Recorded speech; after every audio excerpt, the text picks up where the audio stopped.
We recently took a family trip to Chicago and felt compelled to go to the large, reflective, legume-shaped artwork in Millennial Park, fondly referred to as the Bean. When we got there, we saw hundreds of people waiting to find an open spot close to the art piece, mostly wanting to take a selfie.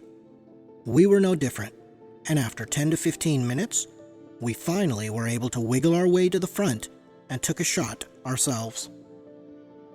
Selfies have been around since 2010, just as the smartphone with cameras began catching fire. The word selfie, however, wasn't recognized by the Oxford Dictionary until 2013, but the word grew in such prominence in a short period of time that the year 2014 was declared the year of the selfie. Now, in 2022, 4% of all photos taken are selfies. 92 million selfies are taken every day. 50% of all millennials have posted a selfie. 82% of all young adults under the age of 35 have taken a selfie. 52% of adults have never taken a selfie, while 4% take one every single day. 50% of teens edit the selfie before posting, and 52% of selfies are about the appearance. At the end of the day, selfies are about the self, what I look like, where I am, where I've been, who I'm with, and what I'm doing. In a 2013 Time magazine article, Millennials, the Me generation, columnist Joel Stein wrote that individuals from 2009 versus those in the 1980s were much more narcissistic. The study, and in turn, the article, mentions that individuals are more focused on themselves as compared to past years. As a society, we were becoming more and more self-focused, and this was even before selfies caught fire.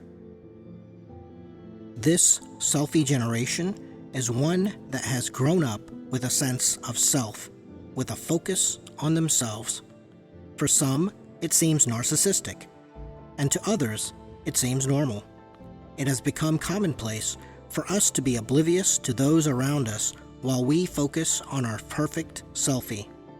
The lighting, the angle, the pose, everything must be perfect. The 100 people waiting to take another picture at that same spot, wait your turn. Right now, it's about me. It's my time. I am the focus. With the onslaught of selfies came the advent of fake lives. I would argue that Shakespeare foresaw our current situation when he uttered those famous words, "All the world's a stage, and all the men and women merely players." Social media has so much utility and allows individuals to express themselves in ways never before imaginable. With a quick press of an icon, people express themselves, show off their lives, and exhibit their creativity and their skills to the world. Unfortunately, many will not show what their life is like, but rather show an illusion and show you a filtered and edited reality. Social media for many is a mask and a way to show a different and not necessarily an accurate view of themselves. If the selfie is the epitome of narcissistic society, then what is the opposite of that? What is true humility? Who exhibits true humility? Who has never taken a selfie? Be it through a camera, through words, or through deeds. For me, I see this humility in my guru, Pramukh Swami Maharaj. Pramukh Swami never thought of himself. His life was always about others, teaching others, helping others, serving others. Pramukh Swami Maharaj had never taken a selfie of any kind. At the age of 51, he was appointed the spiritual leader of the BAPS Sri Swaminarayan Sanstha, and until his passing in August of 2016 at the age of 94, he accomplished so much. Not only did he never take credit for any accomplishments, he actually would give the credit to others: God, his gurus, and even his followers. He never focused on himself. He had never wanted a selfie.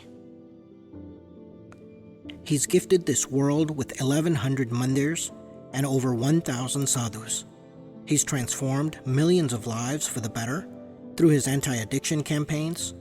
He's uplifted tribal communities, inspired women's activities, and directed disaster relief operations around the world. He's been honored and felicitated almost every single day of his 45 years as guru. However, if someone pays a compliment, without a moment's hesitation, he'll say it's all due to the grace of God and his gurus, as he has never taken a selfie. Once, Deepak Zaveri, a reporter for the India Post, the United States edition, interviewed Pramukh Swami Maharaj. He asked, "Don't you ever tire from the constant travel and your organization's growth?" Swami replied, "It is God's work. I don't believe that I am doing anything. It is all due to the Guru's blessings and God's inspiration. You only feel the burden on your head if you try to carry a pot of water. If you swim in the ocean, thousands of gallons of water are above your head, but you don't feel anything. In the same way, you should always pray to God, saying, 'You are doing everything through me.' It is God who will guide us through success and failure. You can work in a way that pleases Him and produces results that please everyone." Deepak replied, "Humility is the foundation of your organization." I would take it a step further and say, this is the result of humility being the foundation of Swami's life. His life was all about others. That is why his most famous quote and his life's motto was, "In the joy of others lies our own." His life was centered around helping others, bettering others, uplifting others, and always without the need of a selfie. It is this sense of humility that sets the tone by which I and many others strive to live their lives. When you lead a life of humility and selflessness, you act and lead with a sense of understanding, putting yourself in others' shoes, leading with everyone in mind, giving credit to the team and not taking credit for yourself. This is also the basis behind the philosophy of servant leadership. For me, I have seen the positive effects whenever I keep this concept at the forefront of my thoughts. I am reminded of the quote once uttered by Nelson Mandela, "Lead from the back and let others believe they are in the front." Humility has helped to bring strength and unity in my family and helps to decrease conflict. I don't have to be right. I don't need to tell someone I told them so. With humility comes harmony. Humility also helps with my relationship with God.